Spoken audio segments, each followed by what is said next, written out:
Знаєте, якщо можна, з вашого дозволу, я все ж таки почну з цієї підступної, абсолютно жорстокої атаки ворога на українську столицю.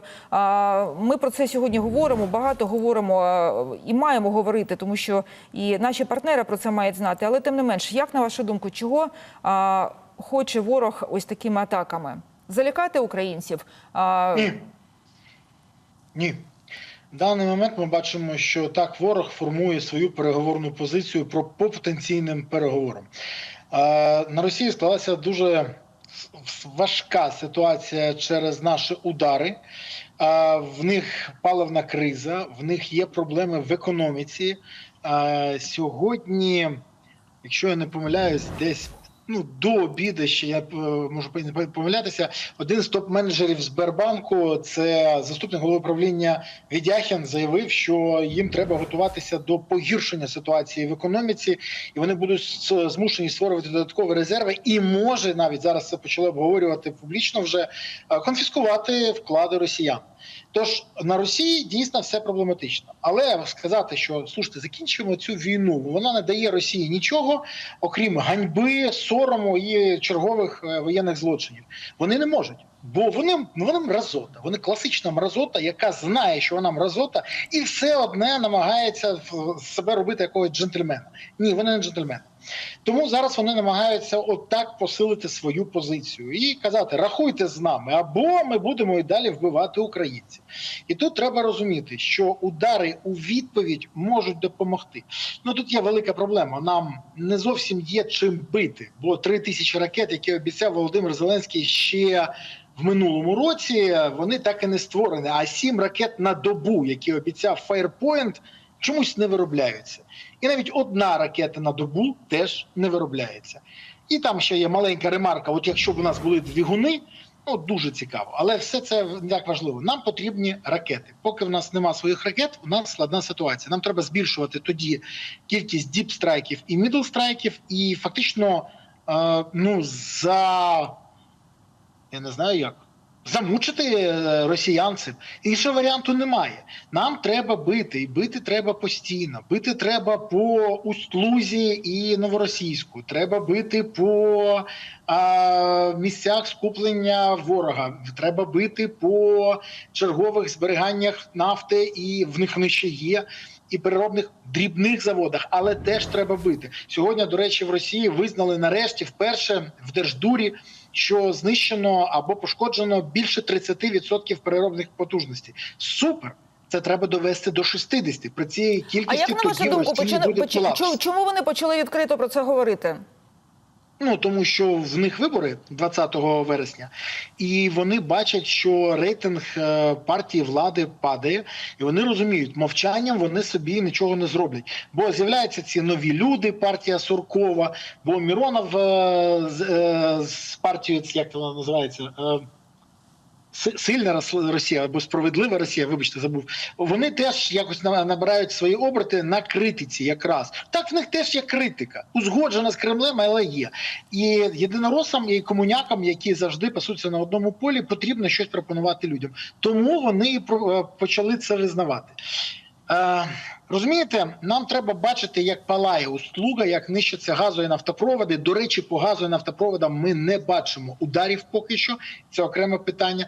Нам треба бачити, як морські дрони влучають по танкерам, які везуть індійське паливо до Росії. Росія продає зараз індусам своє паливо.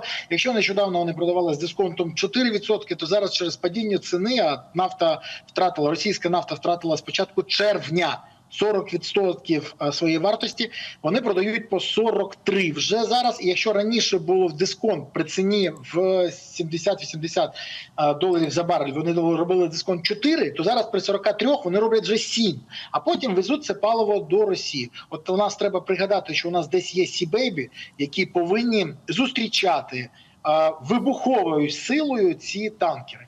І це треба посилювати, бо росіяни повинні розуміти, після кожного удару по Україні удар у відповідь повинен бути, якщо не більшим, то як мінімум такою ж самою силою.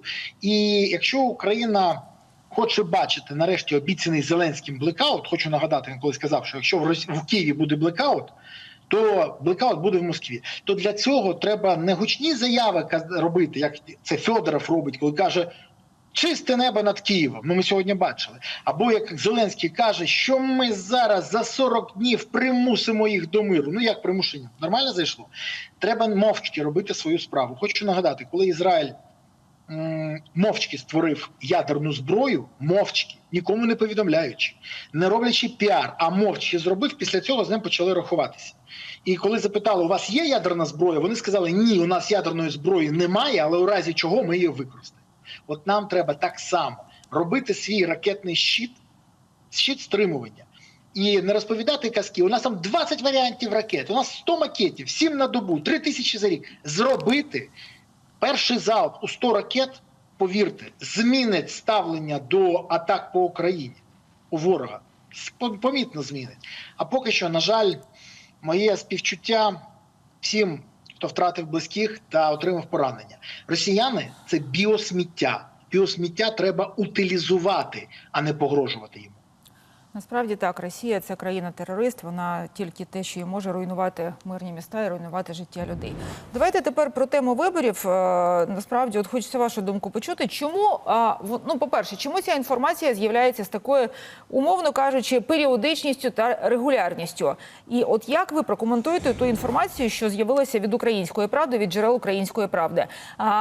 Рейтинги, по-перше, ось ці рейтинги, про які мова. І, по-друге, чи дійсно могла бути ось така розмова? Я говорив з керівником одної соціологічної служби. Він мені сказав, підтверджує це фактами, неймовірна кількість відмов давати відповіді при соцопитуваннях. Такого раніше не було.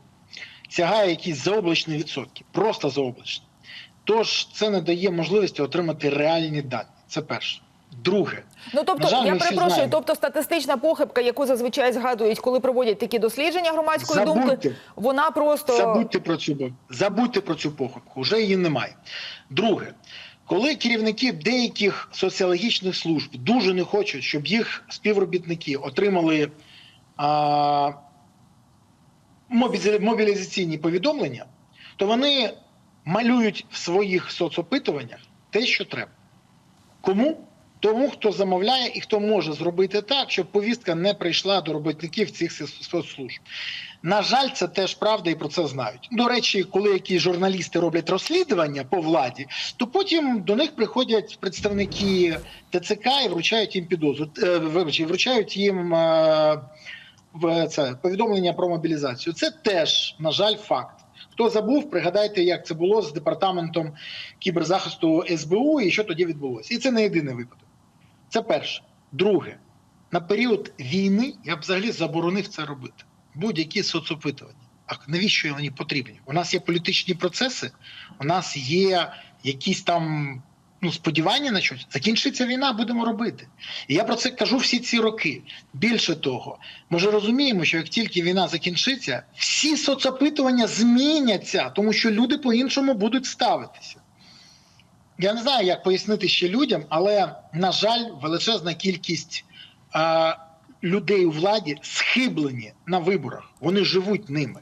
Нагадаю, що перше соцопитування влада провела в квітні 22-го року після звільнення Київщини. Це нормально? Вони одразу почали рахувати, у кого який рейтинг. І це показує, наскільки для цих людей утримання влади у своїх спітнілих долонях важливо. Це перше. Друге. Я не є прихильником взагалі виборів під час війни і окремих якихось тим паче. Ані вибори в парламент, які заборонені Конституцією, ані вибори в президенти, які можна провести, якщо провести деякі зміни в закон про вибори і закон про особливий стан. Це можна зробити. Але, ще раз, це відкриває скриньку Пандори, і це треба теж розуміти. Тому мені ця ідея дуже не подобається. Але я бачу, як декілька місяців на Банковій вже живуть ідею проведення швидких виборів восени. Цю ідею закинув ще колись Дмитрієв американцям і каже, давайте ми одночасно з українцями проведемо вибори і там на цей період не будемо стріляти, гарантія, все інше. Тільки хтось забув, що в них вибори в Держдуру і вони проходять один день. А у нас вибори президентські будуть першими. І вони будуть проходити в 2 тури. Тож, якщо перший тур відбувається, а другий нам росіяни зірвуть, то що буде далі? Ми заходимо просто в правову невизначеність. І це величезна проблема. Те, що на Банковій живуть ідеєю проведення оцих швидких виборів, живуть тією, як лудоман живе надією на виграш в казино, мене відверто це турбує. Але Україна не гральний заклад, а життя людей не повинно бути ставками в чужому бажанні отримати владу в своїх долонях. Тому мені не подобається ця ідея. І більше того, хочу всім нагадати. В мене нещодавно був ефір, до речі, з Андрієм Магерою, який сказав, я хочу це нагадати, що не можна провести швидкі вибори. В Конституції чітко прописано. Президентські вибори 90 діб. Конституції. Неважливо, чергові, позачергові, надчергові, повоєнні, як би ви їх не назвали. В Конституції 90 днів. У владі є ідея, вони це не приховують, 30 днів. За 30 днів провести. А яка легітимність буде цих виборів? А всі впевнені, що їх визнають? А в судах, якщо почнуть їх оспорювати, що будемо робити? Тому величезна проблема з цим. Я би не проводив ці вибори до кінця закінчення активної фази війни. Але моя думка не буде враховуватись на Банковій, де хочуть швидесенько, поки ніхто не готовий провести, і сказати, бачите, ми змогли, ми все є. У нас 146% підтримки.